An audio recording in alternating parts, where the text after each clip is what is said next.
Ouais, hey, bienvenue tout le monde sur une nouvelle vidéo de Heroes of the Storm. On est parti sur un quick match, une partie rapide, donc avec, comme vous pouvez le voir, Nova en assassin distance. On est sur un groupe de 3 avec donc 2 personnes qui, elles, ne sont pas en groupe. Il y aura peut-être un petit peu de chat écrit, j'espère que ça ne va pas trop vous déranger. Pourquoi tester Nova et pourquoi spécialement là ces temps-ci avec la rotation actuelle? Tout simplement parce qu'avec le gros up, ou en tout cas le changement de Tassadar, c'est, je pense, l'un des persos qui le contre le plus facilement, peut-être pas de manière la plus efficace, mais ça va être un perso avec lequel on se prend quand même pas trop de counter, et qui fait ultra mal à Tassadar. Pour ceux qui connaissent pas Nova, donc voilà, le perso, vous allez avoir vos 3 sorts principaux. Alors niveau 1, on prend le camouflage avancé, petite parenthèse, on reviendra après juste dessus. Premier sort, donc tir de précision, ça va être le principal talent qu'on va prendre pendant la game. C'est un sort visé en fait, où vous touchez le premier ennemi qui est sur une cible. Le deuxième, la tir anesthésiant, si je dis pas de bêtises, qui va permettre, voilà, donc ça c'est le premier. Le deuxième qui va permettre en fait de ralentir la cible que vous visez. Alors là c'est vous cliquez directement, donc pas de possibilité de le rater. Et le troisième, vous allez créer en fait un hologramme à l'endroit que vous visez, comme ça. Ce qui vous permet, de prendre la vision, et en plus éventuellement de tanker un petit peu, ou d'essayer de berner, dirons-nous, les adversaires pour pas trop qu'ils sachent où on est. Et sur le F1, oh putain, ça dark s'en sort. Et sur le F1, donc la possibilité de créer en urgence un clone à votre place.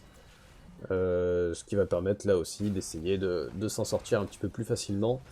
À faire attention donc sur les clones, notamment, oh là, raté, sur un Zul'jin, de pas trop le stacker. Puisque, bah, un peu comme Samuro, ça permet en fait de venir, d'avancer les quêtes. Donc il faut faire attention par rapport à ça. En plus, niveau 1, vous le voyez un petit peu quand je réussis mes snipings, vous avez une quête qui peut monter jusqu'à 5 pour chaque sniping réussi, qui vous rajoute en fait des dégâts supplémentaires. Donc ça serait un petit peu plus punitif dans le sens où si vous manquez un sniping en début de fight, vous allez perdre une partie des dégâts. Mais bon, il faudra juste faire attention. Sachant que vous perdez des stacks vraiment quand vous manquez absolument tout, enfin vous tirez dans le vide. Si jamais vous touchez un minion, un serviteur, ça fonctionnera quand même. Vous n'avez pas stacké, vous n'allez pas les perdre non plus. Donc le niveau 1, on a pris le camouflage, tout simplement, bah voilà, quand vous restez camouflé, vous récupérez plus de mana, vous pouvez le voir comme ça. Comme c'est un perso avec lequel vous n'allez pas forcément prendre beaucoup de dégâts, le chase de Zul'jin, on essaie de le ralentir, voilà, ça se fait, nickel. Comme c'est un perso avec lequel vous n'allez pas prendre beaucoup de dégâts, c'est... voilà, vous allez surtout back en fait pour le mana, et donc là avec ce sort, vous allez tout simplement essayer de pas trop back. Le point négatif de Nova, et spécialement avec ce build, jusqu'au niveau 13 ou 16, je crois que c'est 16 si je dis pas de bêtises, vous avez pratiquement pas de dépush. Donc c'est un petit peu embêtant, voilà. Niveau 4, on prend rapidement parce qu'on espère faire un kill. Non, elle s'en sort. Vous prenez les stacks pour payer.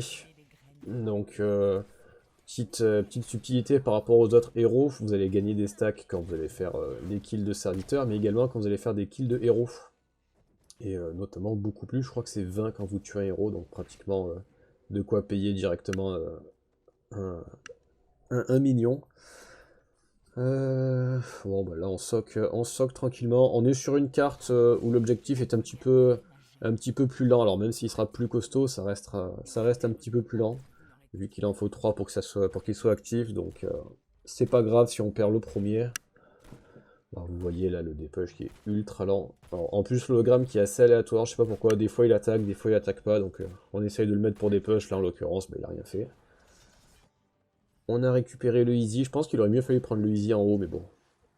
On a celui-là, ça rajoute un peu de dégâts. On essaye de stacker. Oh, voilà. Alors ça c'est typiquement le genre d'engage que vous voulez éviter. Comme je vous disais, vous tirez à côté, vous perdez vos stacks direct.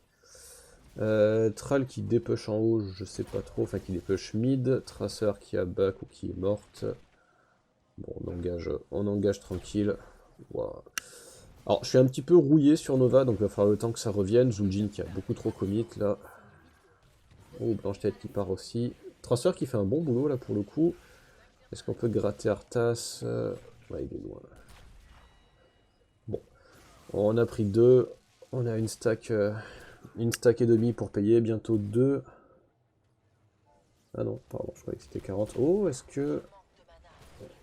Oh oui, jolie route de Thrall. Nickel, bon, on a les deux. On va essayer d'aller payer chez eux. Donc là, il y en a beaucoup qui partent sur la munition anti-blindage. En l'occurrence, je suis moins fan. Voilà, le tir parfait. Quand vous touchez un héros adverse, vous récupérez 4 secondes sur votre sniping.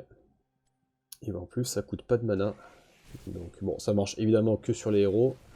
Ça marchera pas sur les minions, bien évidemment. Mais bon, voilà, ça évite encore une fois les problèmes de mana. C'est toujours bon à prendre. On dépush avec grâce au tour, parce qu'encore une fois, là, c'est la tristesse absolue, Nova pour le dépush. L'hologramme, voilà, je sais pas pourquoi cette fois il attaque. L'hologramme qui sert à vérifier aussi dans les bush, à essayer de déminer. Alors, on évite de prendre des dégâts bêtement. L'objectif qui est top, on a récupéré le easy top. Bon, on va sûrement pouvoir le contest, j'imagine. Après, ils ont un batour en face, donc ils peuvent être un petit peu partout. Oula, langage qui est pas folle là. On se prend une mine. Par-dessus, en plus, on se prend la tempête de Tassadar, ça fait mal. Traceur qui est toujours en haut, je sais pas pourquoi. Muradin qui va engager un peu violemment. Je sais pas ce que fait Traceur là, il est pas placé très très bien. On a Tassadar dans un couloir qui se régale. Ouf. Ah, il s'en sort. Merde, dommage. Bon. On va avoir encore une fois un gros boost de dégâts à niveau 13, niveau 16. On essaye de zoner Tassadar. Non. Non, non. Voilà, Traceur qui meurt. Muradin qui est pas bien. Bon, là, il faut désengager. Le build est un petit peu lent au départ. Mais voilà, niveau 13, niveau 16, elle va avoir un boost de dégâts qui est juste généralement pas tenable par les adversaires. Là déjà on voit le sniping quand il touche, vous passez de 6 secondes à 1 seconde en temps de recharge. Voilà, en 1 contre 1, ça a le mérite de surprendre. Enfin 2 secondes, pardon. On passe de 7 à 2.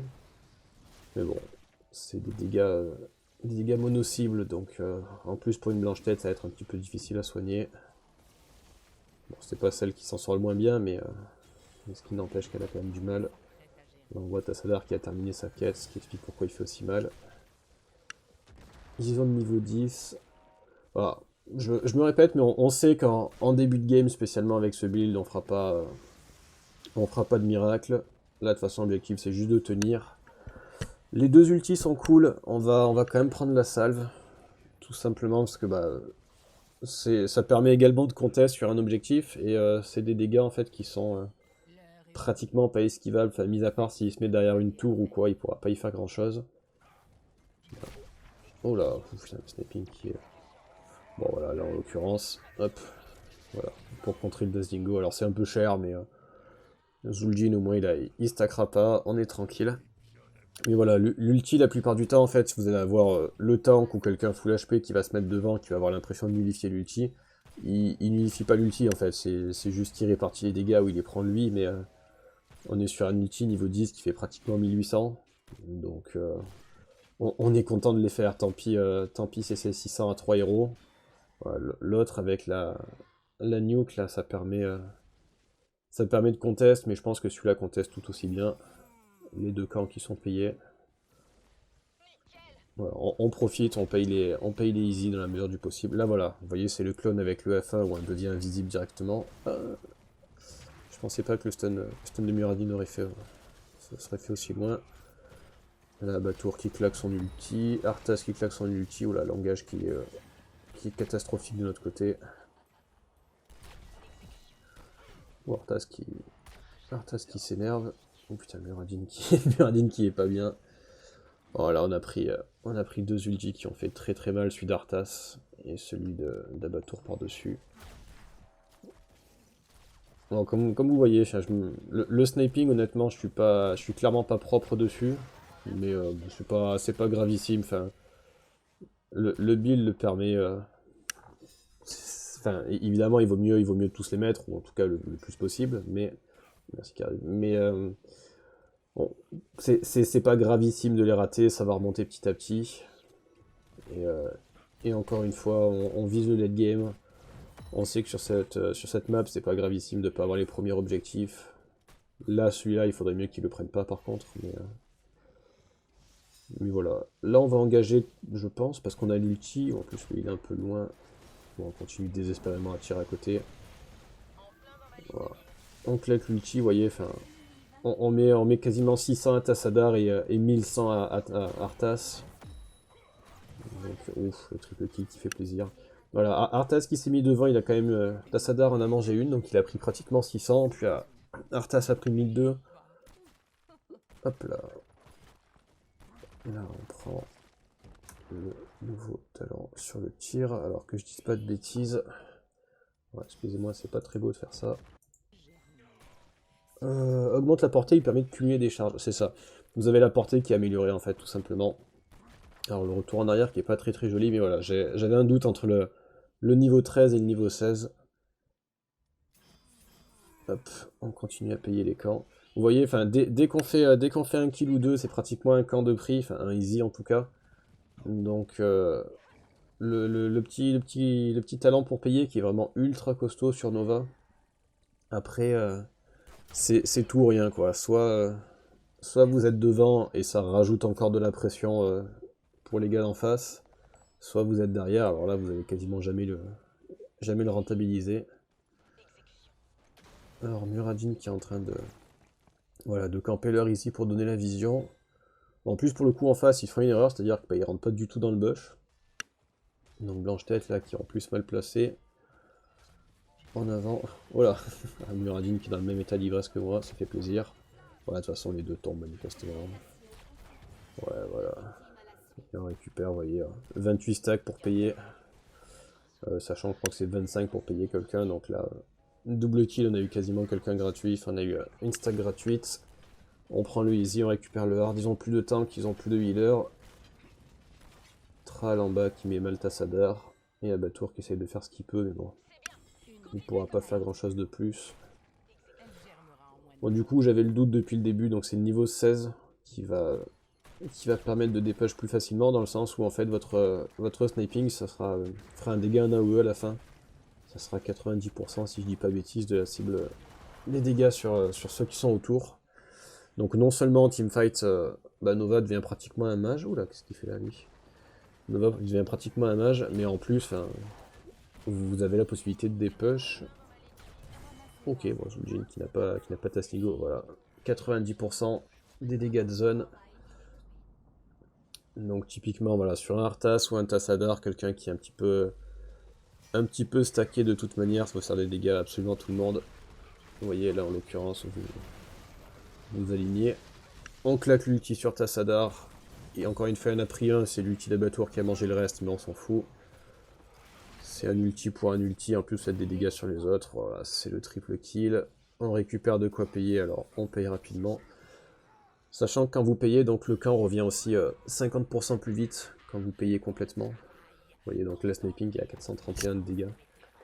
Un petit peu plus avec les bonus. Donc ouais, quand vous payez entièrement le camp, le camp revient 50% plus vite. Donc sur les easy c'est 1 minute 30. Donc faut pas hésiter en fait à les spammer. Après les hards sont un peu plus compliqués, déjà parce que vous en payez 4. Et parce que vous voulez payer les camps adverses. Donc ça peut se faire, et en tout cas c'est pas déconnant si vous n'êtes pas nécessairement devant de payer par exemple un serviteur sur un easy et de récupérer l'autre à la main pour pas qu'ils aient le bonus où il revient 50% plus vite. En vrai ça se négocie, il n'y a pas de gêne à faire ça. Oh là, Zul'jin. Ou Tracer qui va le gratter. Voilà, Dazdingo qui est claqué. Voilà, Tracer qui se débrouille. Tassadar qui est tombé sur Tral. Bon, là on sait que Zul'jin n'a plus de Tastingo, donc on va probablement aller le chercher. Oh oui, Muradin qui a faim. Bon. Le T2 bot qui va probablement tomber. Oh là, on snipe à côté. Voilà, Kharazim qui va péter les bouches. Voilà, bon là on assure le kill, à mon avis on pouvait le faire à la main, mais pourquoi pas. De toute façon là voilà. Il y a plus Zul'jin à mon avis, c'est la fin de la game. Si jamais ça se termine avant le niveau 20, parce que je me rappelle plus... Oh, Tassadar. Ouais, bon, d'accord. Voilà. Alors ça va se terminer niveau 20, donc vous avez L'amélioration de l'ulti qui est très sympa, quand vous faites un kill, vous avez le cooldown qui revient. Ça, c'est très sympa, ça fait des games pour le coup. Mais voilà, enfin voilà, vous avez l'importance de passer le niveau 13 et le niveau 16. J'étais un petit peu rouillé sur le perso, c'était pas la partie à mon avis la plus belle à faire avec. Mais vous voyez, on finit avec 4 stacks, on a de quoi payer un camp. Premier dégât assez facilement. Merci beaucoup d'avoir suivi le petit MVP qui fait plaisir. Je vous dis à bientôt, n'hésitez pas à se poser des questions. Bye bye.